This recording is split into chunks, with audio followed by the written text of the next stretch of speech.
भगवान श्री राम ने बताया मृत्यु के बाद आत्मा 13 दिन तक घर में क्यों रहती है। एक बार की बात है, प्रभु श्री राम और माता सीता चित्रकूट धाम में विहार कर रहे थे। शांत पवित्र वातावरण में दोनों विश्राम कर रहे थे। तभी माता सीता के मन में एक अत्यंत जिज्ञासु प्रश्न निर्माण हुआ। वे विनम्रता से प्रभु श्री राम से पूछ बैठी, नाथ, क्या मैं आपसे एक प्रश्न पूछ सकती हूं? भगवान श्री राम ने मुस्कुराते हुए कहा, देवी, आपके मन में जो भी प्रश्न हो निसंकोच पूछिए। माता सीता ने कहा, प्रभु, मैं जानना चाहती हूं कि जब किसी प्राणी की मृत्यु हो जाती है तो ऐसा क्यों कहा जाता है कि उसकी आत्मा 13 दिनों तक अपने घर और संसार में बनी रहती है। क्या यह सत्य है? यदि हां, तो ऐसा क्यों होता है? वह आत्मा इन दिनों में क्या अनुभव करती है? क्या वह अपने स्नेहीजनों को देख सकती है? भगवान श्री राम गंभीर हो गए। उन्होंने कहा कि जानकी, आपने जो प्रश्न पूछा है वह केवल आपका नहीं है, यह प्रश्न समस्त संसार को मार्गदर्शन देने वाला है।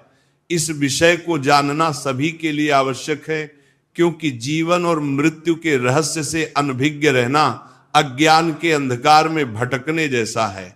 मैं इस रहस्य को आपको अवश्य समझाऊंगा।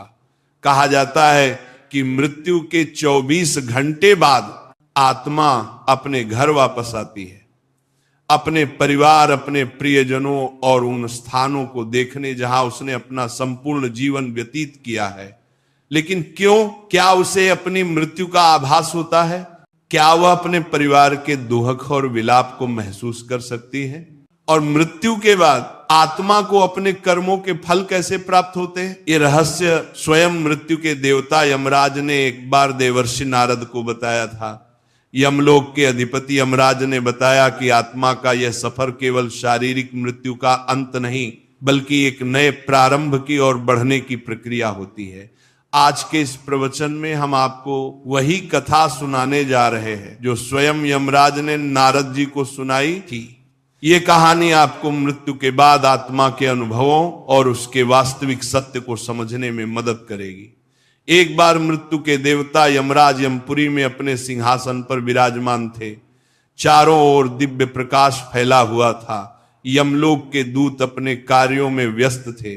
तभी वहां देवर्षि नारद का आगमन हुआ। उनके हाथ में दिव्य वीणा थी और मुखमंडल पर तेज झलक रहा था। उन्होंने यमराज को प्रणाम किया। यमराज ने मुस्कुराते हुए उनका स्वागत किया और बोले, देवर्षि, आज आपके आगमन का क्या कारण है?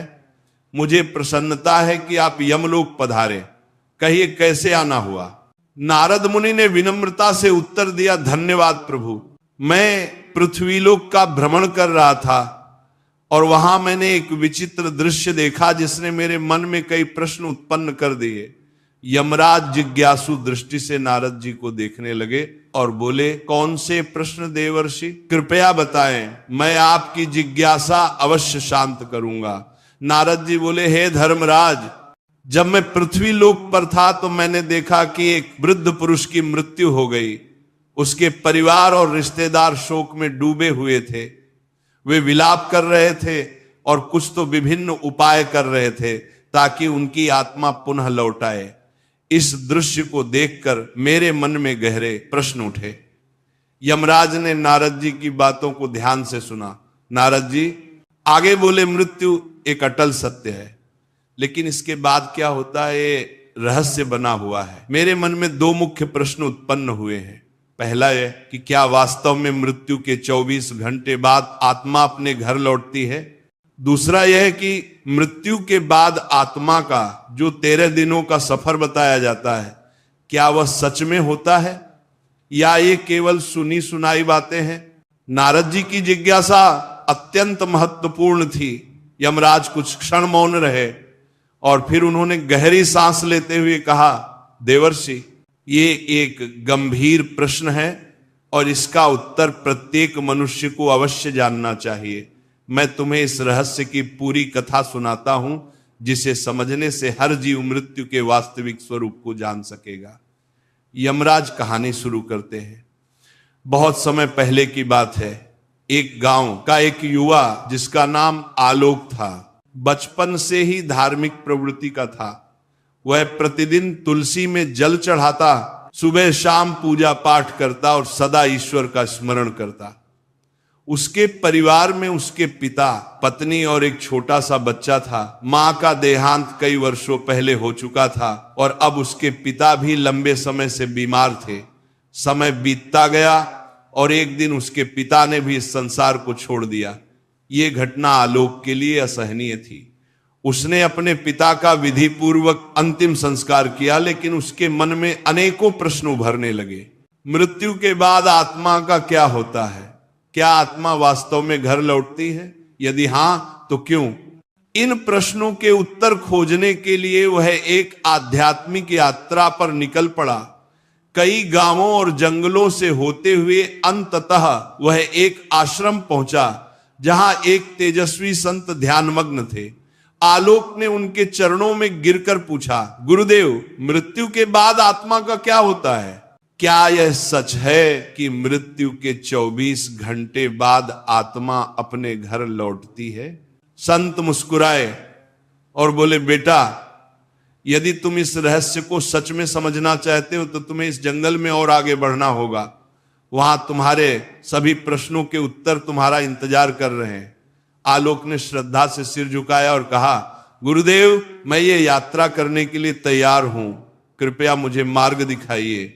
गुरुजी ने आशीर्वाद दिया और कहा, इस यात्रा में तुम्हें कई अद्भुत अनुभव होंगे। रास्ते में जो घटित होगा वही तुम्हें मृत्यु और आत्मा के रहस्यों को समझने में सहायता करेगा। आलोक गुरुजी के आदेशानुसार जंगल की ओर बढ़ चला। जैसे जैसे वो आगे बढ़ा, जंगल घना और रहस्यमयी होता गया। चारों ओर अजीब अजीब आवाजें सुनाई पड़ने लगी। कहीं उल्लू बोल रहा था तो कहीं पत्तों की सरसराहट हवा के थपेड़ों से डरावनी प्रतीत हो रही थी। जंगल का ये भयंकर और डरावना रास्ता उसे डरा जरूर रहा था, लेकिन उसके मन में उठ रही जिज्ञासा कहीं अधिक बलवान थी। वह निडर होकर चलता गया और कुछ दूरी पर उसे एक विशाल पीपल का वृक्ष दिखाई दिया, लेकिन ये कोई साधारण वृक्ष नहीं था। उसकी शाखाएं सांपों की तरह लहरा रही थी और उसकी छाल पर मानो किसी का चेहरा उभर आया था। जैसे ही आलोक उसके पास पहुंचा, वह वृक्ष मानवीय स्वर में बोल उठा, हे मानव, ठहरो, कहां जा रहे हो? आलोक ये सुनकर स्तब्ध रह गया। एक वृक्ष बोल रहा था, परंतु वह घबराया नहीं। उसने हाथ जोड़कर पीपल के वृक्ष को प्रणाम किया और आदरपूर्वक बोला, हे महावृक्ष, मैं यहां मृत्यु के रहस्य को जानने आया हूं। मेरे मन में कई प्रश्न है और मैं उनके उत्तर खोजने के लिए यह यात्रा कर रहा हूं। कृपया मेरा मार्गदर्शन करें। पीपल के वृक्ष ने गंभीर स्वर में कहा, तुम्हारी जिज्ञासा योग्य है मानव। मैं तुम्हें मृत्यु के बाद की प्रथम अवस्था के बारे में बता सकता हूं, लेकिन उससे पहले तुम्हें मेरी एक पहेली का उत्तर देना होगा। यदि तुम सही उत्तर दे सके तो ही मैं तुम्हें आगे का ज्ञान दूंगा। आलोक ने श्रद्धा से सिर झुकाया और कहा, कृपया अपनी पहेली पूछिए, मैं उत्तर देने का प्रयास करूंगा। पीपल का वृक्ष थोड़ा मुस्कुराया और बोला, सुनो, ये पहेली तुम्हारे ही जीवन से जुड़ी है। जब जीवित होता हूं तब काल होता हूं, मरने के बाद मैं लाल हो जाता हूं। मुझे जितना जलाओगे मैं उतना ही बिखरता जाऊंगा। बताओ मैं कौन हूं? आलोक ने ध्यानपूर्वक सुना और सोच में पड़ गया। ये पहेली साधारण नहीं थी। वह कुछ देर तक विचार करता रहा। उसके मन में कई वस्तुओं के विचार आए, लेकिन फिर अचानक उसका ध्यान एक वस्तु की ओर गया जिसका प्रयोग वह प्रतिदिन अपने घर के हवन और पूजा में करता। उसकी आंखों में चमक आ गई। उसने पीपल के वृक्ष की ओर देखा और आत्मविश्वास से उत्तर दिया, इसका उत्तर कोयल है। जब कोयल जीवित रहता है तो वह काला होता है, जलने के बाद वह लाल हो जाता है और धीरे धीरे बिखरकर राख में बदल जाता है। जैसे ही अरब ने यह उत्तर दिया, पीपल के वृक्ष की शाखाएं इकाई हिलने लगी। चारों ओर हवा तेजी से बहने लगी और वृक्ष ने स्वर को गंभीर करके कहा, सत्य कहा वत्स, तुमने मेरी पहेली का सही उत्तर दिया है। अब मैं तुम्हें मृत्यु के बाद की प्रथम अवस्था के बारे में बताऊंगा, ध्यानपूर्वक सुनो। पीपल के वृक्ष ने आगे कहा, बेटा, जब शरीर नष्ट हो जाता है तब आत्मा एक भ्रम की स्थिति में आ जाती है उसे समझ ही नहीं आता कि वह मुक्त हुई है या किसी बंधन में है। यह मृत्यु के बाद के पहले 24 घंटे की सबसे रहस्यमय अवस्था होती है। आलोक ध्यान से सुन रहा था, लेकिन उसके मन में और जिज्ञासा जाग उठी। उसने हाथ जोड़कर पूछा, कृपया विस्तार से समझाइए, मृत्यु के तुरंत बाद आत्मा को क्या अनुभव होता है? पीपल ने गहरी सांस ली, मानो किसी पुरातन स्मृति को जागृत कर रहा हो, और फिर कहा, जब मृत्यु होती है तो आत्मा शरीर से अलग हो जाती है, परंतु पहले ही क्षण में आत्मा को यह समझ नहीं आता कि वह देह से मुक्त हो गई है। वह स्वयं को जीवित ही मानता है। यह ठीक वैसा ही है जैसे कोई गहरी नींद में हो और अचानक नींद टूट जाए, परंतु उसे यह भान ना हो कि वह जाग चुका है। आत्मा उसी स्थिति में भटकती रहती है। आलोक ने चकित होकर पूछा, क्या आत्मा को अपना मृत शरीर दिखाई देता है? पीपल ने कहा, हां, बहुत बार आत्मा अपने ही मृत शरीर को देखती है। वो अपने परिवार को रोते बिलखते देखती है।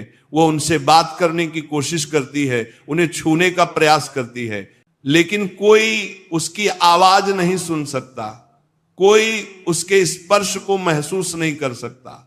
ये आत्मा के लिए सबसे बड़ा भ्रम और पीड़ा का क्षण होता है। इन पहले कुछ घंटों में आत्मा का सबसे अधिक मोह अपने घर परिवार से रहता है। वह अपने प्रियजनों के आसपास ही घूमती रहती है। कई आत्माएं घर में ही रुकी रहती हैं, अपने परिवार के लोगों को देखती हैं, लेकिन वे कुछ कर नहीं पाती। कभी कभी आत्मा को यह आभास भी होता है कि वो अभी भी जीवित है, उसे भूख लगती है, प्यास लगती है, लेकिन जब वह भोजन की ओर बढ़ती है तो पाती है कि वह खा नहीं सकती।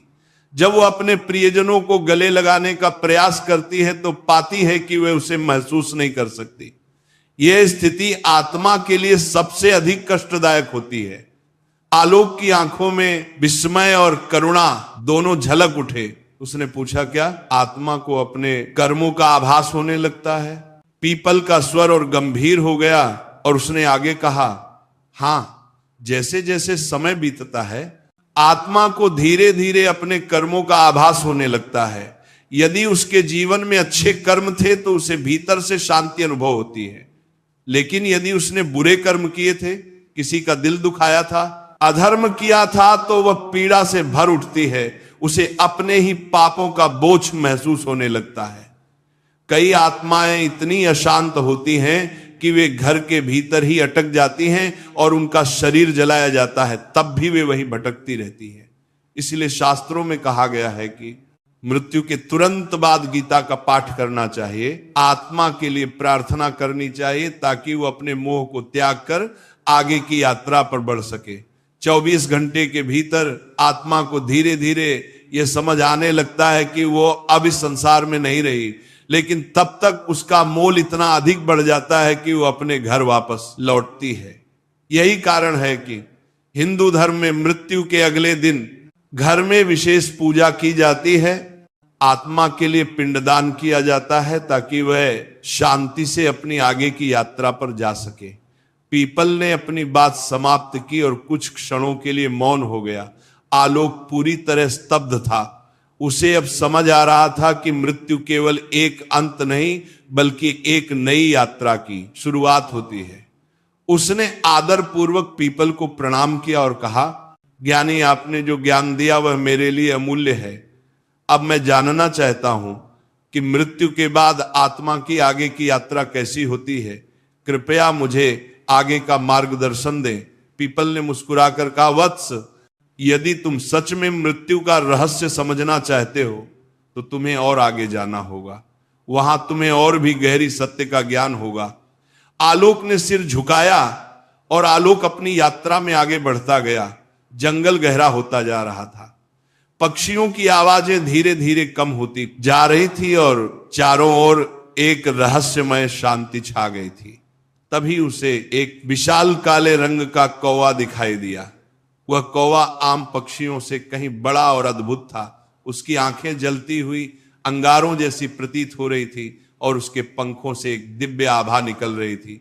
आलोक कौवे के पास गया और हाथ जोड़कर प्रणाम किया। कौवा अपनी भारी और गंभीर आवाज में बोला, वत्स, तुम कौन हो और इस गहरे जंगल में क्या कर रहे हो? आलोक ने सर झुकाकर उत्तर दिया, यह दिव्य पक्षी, मैं मृत्यु के रहस्यों को जानने के लिए इस यात्रा पर निकला हूं। मैंने अब तक ये जाना कि मृत्यु के तुरंत बाद आत्मा भ्रमित रहती है, लेकिन मैं ये समझना चाहता हूं कि 24 घंटे बाद आत्मा अपने घर क्यों लौटती है। सुगम ने गहरी सांस ली और कहा, मैं तुम्हें यह उत्तर दूंगा, लेकिन पहले तुम्हें मेरी एक पहेली का उत्तर देना होगा। यदि तुम इसका सही उत्तर दे सके तभी मैं तुम्हें मृत्यु के इस रहस्य का ज्ञान दूंगा। आलोक ने उत्सुकता से सर हिलाया। पूछिए प्रभु, सुगम ने गंभीर स्वर में पूछा। हे मनुष्य, संसार में हर कोई कुछ ना कुछ संजोता है, हर कोई किसी चीज से बंधा होता है। मुझे बताओ, मनुष्य के जीवन का सबसे बड़ा बंधन कौन सा है? आलोक कुछ क्षण के लिए सोच में पल गया। उसके मन में कई विचार आने लगे, धन, परिवार, इच्छाएं, शरीर, लेकिन कौन सा सबसे बड़ा बंधन है? कुछ देर चिंतन करने के बाद उसने उत्तर दिया, मोह मनुष्य का सबसे बड़ा बंधन मोह है। वह अपने परिवार, धन, शरीर और भावनाओं के मोह में बंधा रहता है और यही बंधन उसे जन्म जन्मांतर तक भटकाता है। सुगम मुस्कुराया और सिर हिलाया। तुमने बिल्कुल सही उत्तर दिया वत्स। अब मैं तुम्हें मृत्यु के 24 घंटे बाद आत्मा के घर लौटने का रहस्य समझाऊंगा। सुगम ने आसमान की ओर देखा और गहरी आवाज में कहा, मृत्यु के बाद जब आत्मा शरीर छोड़ती है तो वह कुछ क्षणों तक मुक्त महसूस करती है, लेकिन जैसे जैसे समय बीतता है उसके भीतर एक हलचल शुरू हो जाती है। यह हलचल उसके मन के कारण होती है। आत्मा को अपने घर, अपने परिवार, अपने प्रियजनों की याद सताने लगती है। आलोक ध्यान से सुन रहा था। सुगम ने आगे कहा, जब शरीर जलता है तो आत्मा वहां से अलग तो हो जाती है, लेकिन उसका मोह समाप्त नहीं होता। वह अपने प्रियजनों को रोते हुए देखती है, अपने घर में अपने बच्चों और पत्नी को अकेला महसूस करती है। उसे लगता है कि वह अभी भी उनके पास जा सकती है, उन्हें सांत्वना दे सकती है, लेकिन जैसे ही वह कोशिश करती है उसे एहसास होता है कि कोई उसे देख नहीं सकता, कोई उसे सुन नहीं सकता। आलोक ने आश्चर्य से पूछा, तो क्या आत्मा दुखी होती है? सुगम गंभीर स्वर में बोला, आत्मा बहुत दुखी होती है। वह अपने प्रियजनों को पुकारती है, अपने बच्चे के सर पर हाथ फेरना चाहती है, अपने घर में घूमना चाहती है, लेकिन वह केवल एक छाया बनकर रह जाती है। यह उसकी सबसे बड़ी पीड़ा होती है। यही कारण है कि हिंदू धर्म में मृत्यु के बाद विशेष कर्मकांड किए जाते हैं।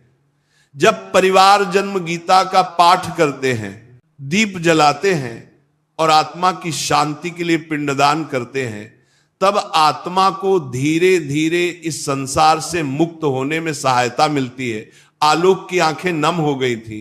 उसने धीमे स्वर में पूछा, तो क्या आत्मा हमेशा के लिए अपने घर ही रहती है? सुगम ने उत्तर दिया नहीं, लेकिन जो आत्माएं अपने जीवन में बहुत अधिक मोह में बंधी रहती हैं, वे अधिक समय तक भटकती रहती है। वे अपने परिवार, अपनी इच्छाओं, अपने अधूरे कार्यों को लेकर परेशान रहती हैं। उन्हें यह स्वीकार करने में समय लगता है कि अब वे इस संसार का हिस्सा नहीं रही। यही कारण है कि मृत्यु के बाद परिवार को आत्मा की शांति के लिए कर्मकांड करने चाहिए, ताकि आत्मा इस मोह से मुक्त हो सके और अपनी आगे की यात्रा कर सके।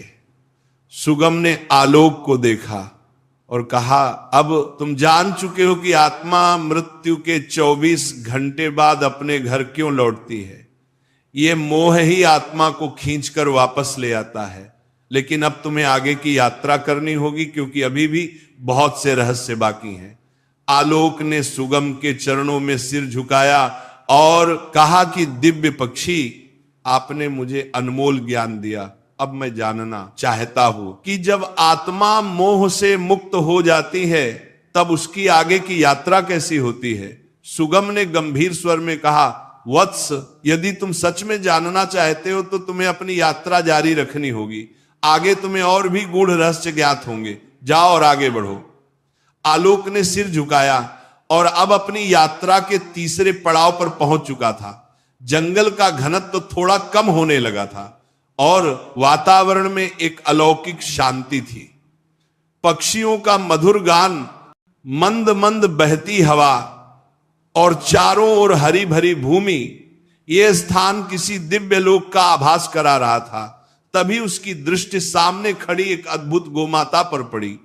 यह कोई साधारण गाय नहीं थी। इसके शरीर से एक दिव्य प्रकाश निकल रहा था और इसकी आंखों में गहरी करुणा तथा ज्ञान की झलक थी। आलोक ने श्रद्धा से झुककर गौ माता को प्रणाम किया। गौ माता ने स्नेह से उसे देखा और कहा, वत्स, मैं जानती हूं कि तुम मृत्यु के रहस्यों को जानने के लिए इस यात्रा पर निकले हो। मैं तुम्हें आगे का ज्ञान दूंगी, लेकिन पहले तुम्हें मेरी एक पहेली का उत्तर देना होगा। आलोक ने श्रद्धा से सिर झुकाया और कहा, हे मां, कृपया मुझसे पूछिए। गौ माता ने मधुर किंतु गंभीर स्वर में पूछा। मनुष्य अपने जीवन में कई चीजों को संजोता है, धन, परिवार, प्रतिष्ठा, ज्ञान, लेकिन बताओ उसके लिए सबसे महत्वपूर्ण संपत्ति कौन सी है जो मृत्यु के बाद भी उसके साथ जाती है? आलोक गहरे चिंतन में पड़ गया। वह सोचने लगा, धन तो यहीं छूट जाता है, परिवार भी पीछे रह जाता है, प्रतिष्ठा भी मिट जाती है, तो फिर कौन सी चीज मनुष्य के साथ जाती है? कुछ क्षण विचार करने के बाद उसने उत्तर दिया, कर्म। मनुष्य के कर्म ही उसकी सबसे बड़ी संपत्ति होती है। धन, परिवार और प्रतिष्ठा सब यहीं छूट जाते हैं, लेकिन अच्छे या बुरे कर्म उसकी आत्मा के साथ जाते हैं और उसकी आगे की यात्रा तय करते हैं। गौ माता मुस्कुराई और सर हिलाया, तुमने सही उत्तर दिया वत्स। मैं तुम्हें मृत्यु के तीसरे चरण का रहस्य बताऊंगी।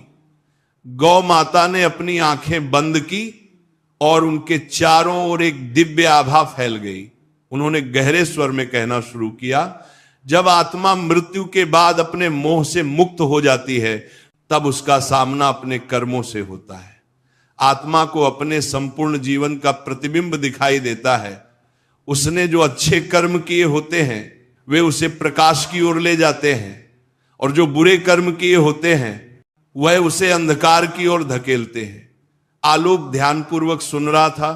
गौ माता ने आगे कहा, यदि आत्मा ने जीवन भर अच्छे कर्म किए हैं, दान, गौ सेवा, भजन, सत्संग, दूसरों की सेवा, तो वह शीघ्र ही स्वर्ग की ओर बढ़ती है। वहां उसे दिव्य सुख मिलता है, जहां न पीड़ा होती है न दुख। लेकिन यदि उसने पाप किए हैं, अत्याचार, छल, क्रोध, अहंकार, हिंसा, तो उसे यमलोक में जाना पड़ता है, जहां उसके कर्मों के अनुसार उसे दंड भोगना पड़ता है। आलोक ने प्रश्न किया, हे माता, क्या मनुष्य अपने कर्मों को बदल सकता है? क्या मृत्यु के बाद उसका भाग्य तय हो जाता है? गौ माता ने गंभीर स्वर में उत्तर दिया, नहीं वत्स, मनुष्य जब तक जीवित है तब तक अपने कर्मों को सुधार सकता है, वह पुण्य कमा सकता है, धर्म के मार्ग पर चल सकता है और अपनी आत्मा को शुद्ध कर सकता है। लेकिन मृत्यु के बाद उसे वही भोगना पड़ता है जो उसने संचित किया है। इसलिए हिंदू धर्म में गौ सेवा, दान, भजन, कीर्तन और सत्संग का बहुत महत्व है। जब मनुष्य गौ माता की सेवा करता है तो वह अपने पापों का नाश करता है। गाय केवल एक पशु नहीं है, यह स्वयं धर्म का प्रतीक है। इसके स्पर्श से ही पाप नष्ट हो जाते हैं और इसकी सेवा करने से पुण्य संचित होते हैं। गौ माता ने आगे समझाया, वत्स, जब आत्मा अपने कर्मों का लेखा जोखा देखती है तब उसे पता चलता है कि उसने जीवन में क्या अर्जित किया। जो पवित्र आत्माएं होती हैं वे आनंद से आगे बढ़ती हैं, लेकिन जो पापी आत्माएं होती हैं वे भय से कांपती हैं। वे सोचती हैं कि यदि उन्हें दूसरा जन्म मिले तो वे अपने जीवन को सुधार लेंगी, लेकिन तब तक बहुत देर हो चुकी होती है। आलोक की आंखों में चिंता झलकने लगी। उसने श्रद्धा से कहा, हे गौ माता, आपने मुझे एक बहुत बड़ा ज्ञान दिया है। अब मैं अपने कर्मों पर और ध्यान दूंगा ताकि जब मेरी मृत्यु हो तो मुझे यमलोक में ना जाना पड़े। गौ माता ने आशीर्वाद दिया और कहा, वत्स, तुम्हारी यात्रा अभी समाप्त नहीं हुई है। आगे तुम्हें और भी रहस्य जानने हैं, जाओ और अपनी यात्रा जारी रखो। आलोक ने गौ माता के चरणों में सिर झुकाया और पुनः अपनी यात्रा के अगले चरण की ओर बढ़ चला। आलोक की यात्रा अब अपने अंतिम पड़ाव की ओर बढ़ रही थी। वह चलते चलते एक विशाल नदी के किनारे आ पहुंची। यह कोई साधारण नदी नहीं थी। इसका जल कहीं शीतल और निर्मल दिख रहा था, तो कहीं रक्त और अग्नि की लपटों से भरा हुआ प्रतीत हो रहा था। नदी के किनारे एक दिव्य देवी प्रकट हुई। उनके तेज से पूरा वातावरण आलोकित हो उठा। वे सौम्य किंतु प्रभावशाली थी, मानो साक्षात ज्ञान और शुद्धता की मूर्ति हो। आलोक ने श्रद्धा से झुककर उन्हें प्रणाम किया। देवी मुस्कुराए और मधुर स्वर में बोली, वत्स, मैं जानती हूं कि तुम मृत्यु के रहस्य को समझने के लिए इस कठिन यात्रा पर आए हो। मैं तुम्हें वैतरणी नदी का रहस्य बताऊंगी, लेकिन पहले तुम्हें मेरी एक पहेली का उत्तर देना होगा। आलोक ने सर झुकाकर कहा, हे मां, कृपया पूछिए।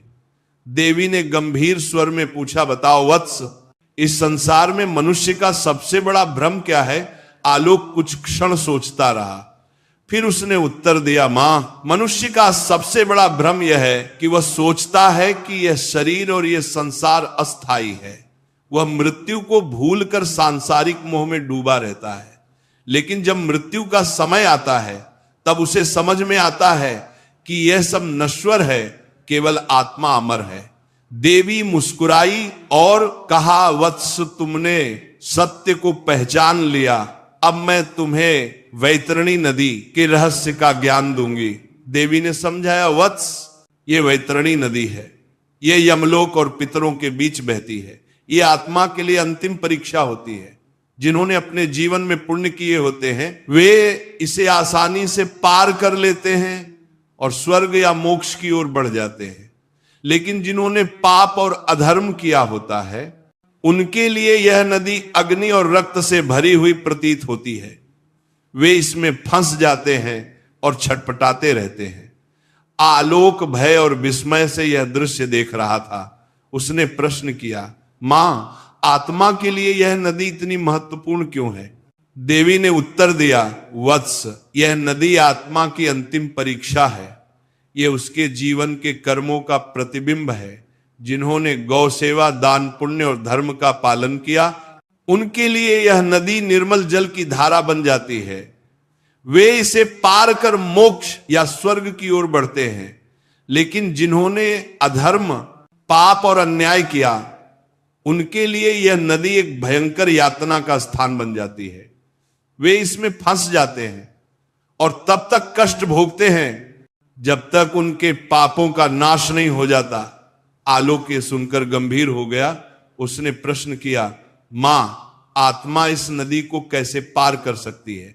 देवी ने कोमलता से समझाया, वत्स, आत्मा केवल सच्चे ज्ञान, भक्ति और अच्छे कर्मों के आधार पर इस नदी को पार कर सकती है। जीवन में गौ सेवा, दान, धर्म, कर्म, सत्य आचरण और भक्ति करने वाले सहज ही इसे पार कर जाते हैं। विशेषकर गौदान, गाय का दान करने वालों के लिए यह नदी एक सरल मार्ग बन जाती है, क्योंकि गौ माता धर्म का प्रतीक है और जो उसकी सेवा करता है वह अपने पापों को नष्ट कर सकता है। आलोक यह सुनकर चकित रह गया।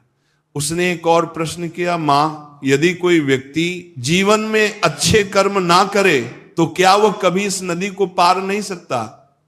देवी ने गंभीर स्वर में उत्तर दिया, वत्स, ब्रह्मांड कर्मों के नियम से चलता है। यदि आत्मा वैतरणी को पार कर ले तो वह स्वर्ग की ओर बढ़ती है।